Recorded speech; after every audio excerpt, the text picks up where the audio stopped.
ជំរាបសួរបងប្អូនទាំងអស់គ្នាស្វាគមន៍មកកាន់ Channel Jessica Tips សាជាថ្មីនៅក្នុងរាត្រីយប់នេះយើងនឹងនិយាយអំពីវិធីនៃការសាងអារម្មណ៍ឲ្យคล้ายទៅជាមេដៃឆក់យកលាភសំណាងចូលមកក្នុងជីវិតរបស់យើងពិតណាស់ការចង់បានលាភសំណាងនិងភាពជោគជ័យគឺជាបំណងប្រាថ្នាធម្មជាតិរបស់មនុស្សយើងគ្រប់គ្នាជារឿយៗយើងតែងគិតថា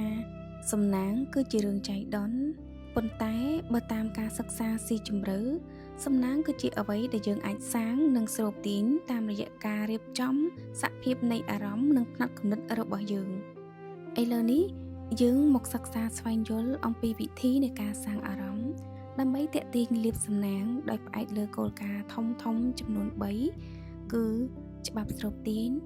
ធម៌របស់ព្រះសម្មាសម្ពុទ្ធនិងចិត្តវិទ្យាបើយោងទៅតាមជ្រុងនៃច្បាប់នៃការស្រូបទាញ Law of Attraction អារម្មណ៍ដែលត្រូវសាងមាននោះគឺការដឹងគុណនិងអារម្មណ៍សប្បាយសប្បាយអារម្មណ៍ស្តុកស្តម្ភដោយច្បាប់ស្រូបទាញមានគោលការណ៍មួយថាថាមពលដូចគ្នានឹងទាញញ៉ាំងឲ្យចូលគ្នាបើអ្នកមានអារម្មណ៍ថាខ្វះខាតរអ៊ូរទាំឬច្រណែនអ្នកកំពុងបញ្ចេញថាមពលអវិជ្ជមានដែលនឹងរុញច្រានឱកាសល្អឲ្យចេញពីខ្លួនអ្នកផ្ទុយទៅវិញ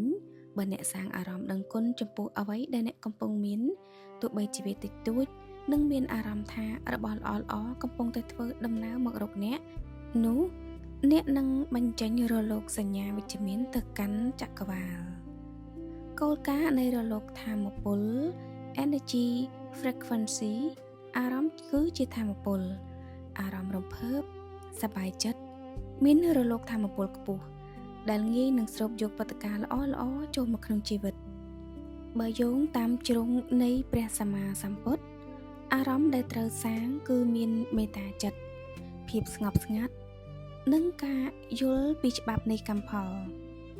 ក្នុងព្រះពុទ្ធសាសនាគ្មានពាក្យថាសំណាងដោយចៃដន្យនោះទេឬក៏ព្រះជាម្ចាស់ប្រទានពរឡើយគឺមានតែហេតុហើយនឹងផលអ្វីដែលហៅថាសំណាងគឺជាការហេតុផលនៃកុសលកម្មគឺអំពើល្អដែលយើងបានសាងព្រះពុទ្ធទ្រង់ត្រាស់សម្ដែងថាធម៌ទាំងឡាយមានចិត្តជាធំមានចិត្តជាប្រធានសម្រេចបានក៏ដោយសារចិត្តបើចិត្តយើងបរិសុទ្ធមិនគុំគួនចេះជួយជ្រោមជ្រែងអ្នកដទៃនោះទង្វើនិងសម្ដីរបស់យើងក៏ល្អដែលជាហេតុបណ្ដុះនៅគ្រាប់ពូជនៃលាភសំណាងសម្រាប់ថ្ងៃអនាគតច្បាប់កម្មផលគឺការសាងអារម្មណ៍មេត្តាធ្វើឲ្យចិត្តត្រជាក់មិនក្តៅក្រហាយនៅពេលដែលចិត្តត្រជាក់បញ្ញាក៏នឹងកើតឡើង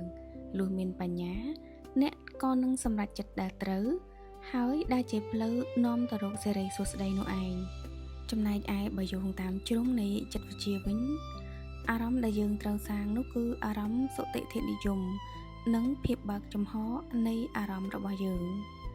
លោកបណ្ឌិត Richard Wiseman អ្នកចិត្តវិទ្យាដែលបានស្រាវជ្រាវអំពីសំណាងអស់រយៈពេលជាង10ឆ្នាំបានរកឃើញថាសំណាងមិនមែនជាវេទមន្តទេតែវាជាអាកប្បកិរិយារបស់មនុស្សដែលចាត់ទុកខ្លួនឯងថាមានសំណាងដែលតែងតែមានអារម្មណ៍ធូរស្រាលបើកចំហនិងពូកែសង្កេតដោយសារពួកគេមិនសូវមានភាពតានតឹងពួកគេអាចមើលឃើញឱកាសដែលនៅជុំវិញខ្លួនចំណែកមនុស្សដែលគិតថាខ្លួនឯងស៊យតែងតែមានអារម្មណ៍ថាតានតឹងខ្វាយខ្វល់ដែលត្រូវឲ្យខួរក្បាលរបស់គេត្រូវបានបិទចិត្តមើលមិនឃើញឱកាសល្អឡើយនៅក្នុងប្រព័ន្ធខួរក្បាលរបស់យើងមានប្រព័ន្ធមួយដែលគេឲ្យឈ្មោះជាភាសាបច្ចេកទេសថាប្រព័ន្ធ Reticular Activating System RAS ដែលជាប្រព័ន្ធតម្រង់នៃព័ត៌មានបើអ្នកតាំងចិត្តថាថ្ងៃនេះជាថ្ងៃល្អ RAS នឹងតម្រង់យកតែរឿងល្អមនុស្សល្អ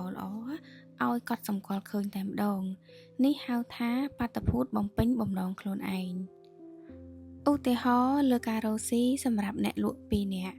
អ្នកលក់ទី1ពេលព្រឹកព្រលឹមឡើងមានអារម្មណ៍ថាមួម៉ៅរអ៊ូរទាំថាសេដ្ឋកិច្ចឥឡូវធ្លាក់ពិបាករកលុយណាស់ថ្ងៃនេះប្រកាសជាលក់មិនសូវដាច់ទេនេះគឺជាគំនិតអវិជ្ជមានពេលអតិថិជនមកទិញរៀងតថ្លៃបន្តិចគាត់ក៏និយាយស្ដីមិនសមរម្យឬក៏មុខក្រញើ ជាលទ្ធផលអតិថិជនក៏ដើរចេញលក់ក៏មិនដាច់ពិតមែនស្របតាមចិត្តវិទ្យានិងច្បាប់ស្រូបទាញគិតថាសូយគឺសូយមែនហើយចំណែកឯអ្នកលក់ទី2ភ្ញាក់ឡើងក៏សំពះព្រះញញឹមដឹងគុណដែលខ្លួនមានសុខភាពល្អនិងរំពឹងថានឹងជួបមួយល្អអារម្មណ៍វិជ្ជមានមានក្តីមេត្តានិងចិត្តសន្តោសពេលអតិថិជនមកទិញទោះមិនទាន់ទិញក៏គាត់ញញឹមរាក់ទាក់ពន្យល់ដោយចិត្តត្រជាក់អតិថិជនពេញចិត្តនឹងសេវាកម្មក៏ទិញច្រើនហើយណែនាំមិត្តភ័ក្តិមកជួយទិញបន្ថែមទៀតគេតែងនិយាយថាអ្នកលក់នេះមានសំណាងណាស់លក់ដាច់រាល់ថ្ងៃប៉ុន្តែការពិតសំណាងនោះកើតចេញពីសភាពអារម្មណ៍និងទង្វើរបស់គាត់សោះឧទាហរណ៍មួយទៀតនោះគឺយុវជនម្នាក់ទៅសម្ភាសការងារដោយអារម្មណ៍រីករាយមិនភ័យខ្លាចក្នុងការបរាជ័យពេលជួបអ្នកសម្ភាសគេក៏ញញឹមឆ្លើយតបដោយមានទំនុកចិត្តនិងពោពេញទៅដោយធម៌ពលក្រុមហ៊ុនក៏ពេញចិត្តនឹងធម៌ពលរបស់គេក៏សម្រេចចិត្តទទួលយកទោះបីជាគេខ្វះប័ណ្ណពិសោធន៍ខ្លះក៏ដោយមនុស្សជាទូទៅហៅវាថាជាសំណាងតែតាមការពិតធម៌ពលវិជ្ជមានរបស់គេបានតាក់ទាញឱកាសនោះមកទេសរុបសេចក្តីមកលៀបសំណាងមិនមែនជារឿងចៃដន្យទាំងស្រុងនោះទេដើម្បីតាក់ទាញវាអ្នកត្រូវរៀបចំចិត្តឲ្យស្ងប់មានក្តីមេត្តាតាមធម៌របស់ព្រះសម្មាសម្ពុទ្ធផ្ដោតលើភាពសប្បាយសប្បាយនិងការដឹងគុណតាមច្បាប់ស្រូបទាញនិងរក្សាទុតិធនិយមបើកចំហចំពោះឱកាសថ្មីការគិតល្អនាំឲ្យអារម្មណ៍ល្អនាំឲ្យមានទង្វើល្អហើយទង្វើល្អគឺជាមេដែកស្រូបយកលាភសំណាងយ៉ាងពិតប្រាកដគ្រប់យ៉ាងផ្ដើមចេញពីសភាពនៃអារម្មណ៍នៅខាងក្នុងរបស់អ្នកបើអ្នកចង់បានភាពសប្បាយសប្បាយសូមសាងអារម្មណ៍ដឹងគុណចំពោះអ្វីដែលយើងកំពុងតែមានបើអ្នកចង់បានការជួយជ្រោមជ្រែងសូមសាងនៅចិត្តមេត្តានិងចិត្តសន្តោសប្រណី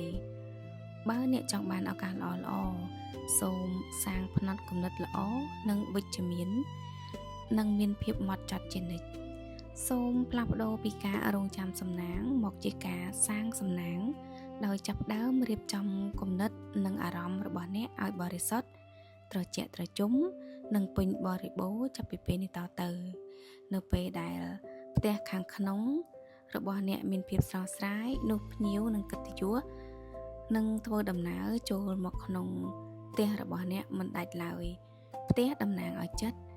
ឯភ្ញៀវកិត្តិយសគឺតំណាងឲ្យលាភសំណាងជូនពរឲ្យបងប្អូនអ្នកសម្ដាប់គ្រប់រូបទទួលបាននូវសិរីសួស្តីជ័យមង្គលនិងលាភសំណាងដែលកើតចេញពីចិត្តដ៏មានថាមពលរបស់អ្នករៀងៗខ្លួន